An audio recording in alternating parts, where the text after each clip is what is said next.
and welcome to this cybersecurity awareness training webinar. I'm here with Ken Kizzee, who is the head of security at Parachute. And Ken has over 30 years of experience in the IT world. So we are going to dive into a few questions around cybersecurity awareness training, and Ken is going to enlighten us and educate us today.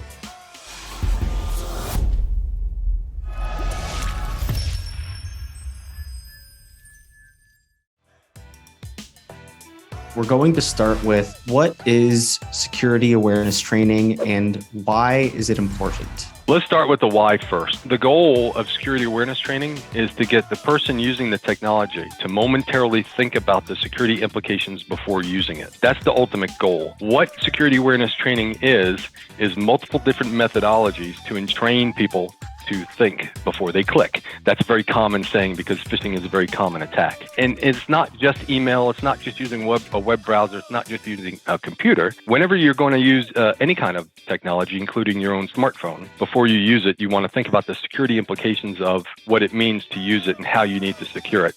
And that's the goal of the security awareness training. So that was, I think, more the why. What is security awareness training? Most of the time, people implement some sort of CBT, which is computer-based training, 30 minutes, an hour-long course where you get trained. And that's where you actually learn, the knowledge is imparted of what you should look out for and what you should do after something happens. And then there's generally some sort of a quiz. That's the testing to make sure that you've absorbed the material. And then you drill. So there's training, there's testing, and then there's drilling. And the drilling is normally a phishing test that you send internal phishing emails to phish yourself to see if you've learned. And then you track all of those clicks or people who didn't click, and you track the progress to make sure that you're trending in the right direction and with less clicks rather than more clicks after your training. But there's multiple different ways that you can train. It doesn't have to be a CBT. It doesn't have to be a long, boring course. You could do lunch and learns. You can put up flyers to reinforce it. Like I said, there's multiple different methodologies that need to be imparted to get the message across. It seems like an overly simplistic goal, but it's not easy to get people to think before they click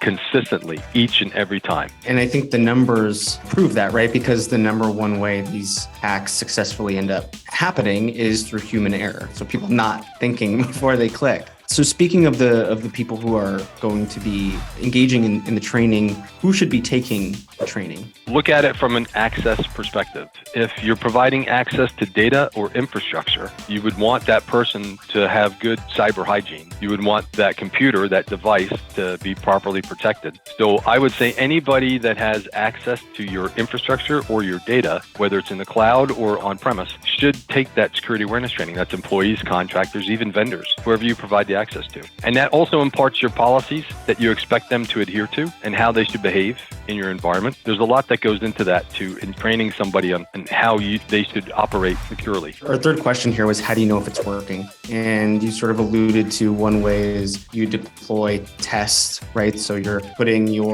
sort of trying to hack yourself almost before someone else can successfully do that. I imagine, is that something Parachute would do or someone's MSP should be doing as a part of their security routine, or who actually is going to implement that? What you normally do is you sit down with the company that wants to perform the security awareness training and you come up with the goal of what they're trying to accomplish. What's the content that they want to be trained on? Usually it's, hey, we don't want to be hacked, we don't want ransomware, but there may also be some additional compliance requirements, either PCI or HIPAA or Sarbanes-Oxley or CMMC, or the list goes on and on. So you first define that and what the goals are, and then you create the training however you're going to roll it out. Normally it's a combination. And then you have the tests, and you can track the completion and you track the test, and then you start drilling. And you don't have to drill with the phishing test. Phishing is just one aspect that you train on, and it's an easy thing to drill. Penetration testing isn't really in with security awareness training because it's on the network side, but that's another way that you test an environment. So when you're training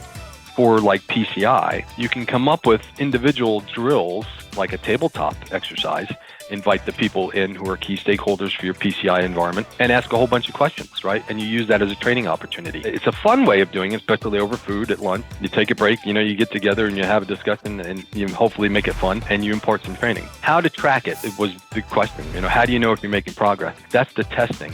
However you're going to test, including on the tabletop. So when you design a tabletop, you can set up a scenario to where this is a win and this is a fail. And then it's a tabletop, so you're doing it for real. So you need to start small, like, hey, if we think we can pull it off and we come up with a good enough way to where we think it would be pulled off, that's a win. But if we sit around a table and we go, wow, who would we call? That's a fail. That's a very, very basic idea behind a tabletop, but it's also a test. And so we're calling it a tabletop because we've got a bunch of people who need to be there are sitting around the table and working through this scenario. It's just sort of a simple way of looking at it. Tabletop exercise, correct. And if you've ever played Dungeons and Dragons before with the dice and everything. Exactly. I was thinking this sounds sort of almost like a gamified way to work your way through this type of scenario. And as is phishing test as well, and to be able to see the data, right? And so you're measuring this over time. Most companies testing this sort of just on an ongoing basis, or this is like a once a quarter or once every 6 months or a year kind of thing to see how things are improving. Metric tracking.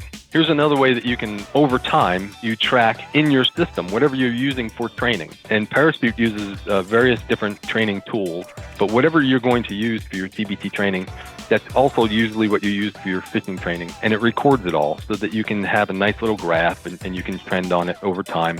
And you report that, and you monitor that. And you can ratchet the training up or down based upon that trend analysis. If it's not working, you have to do something different. If it is working, maybe you don't fish yourself every quarter. When we were building it up here at Parachute, we fished ourselves every month for a year. I got a lot of hate mail over that. But now everybody's very, very cognizant of, oh, no, that's a phishing email. Look, here, check this and look at that, right? And it's like everybody's a security expert. I sent an invitation to a Parachute team member the other day from a software. And within a few minutes of me sending it, I get an email, hey, was this actually you? Just double checking. And so of course, I'm sure that, that training lended itself to that, train of thought. That's all I've got for you, Ken. I mean, this was incredibly useful. I think anyone watching who is at all concerned about the human error and mitigating the risk of that in their processes and trying to improve the security is going to find some value out of this. So thank you for your time. We really appreciate it.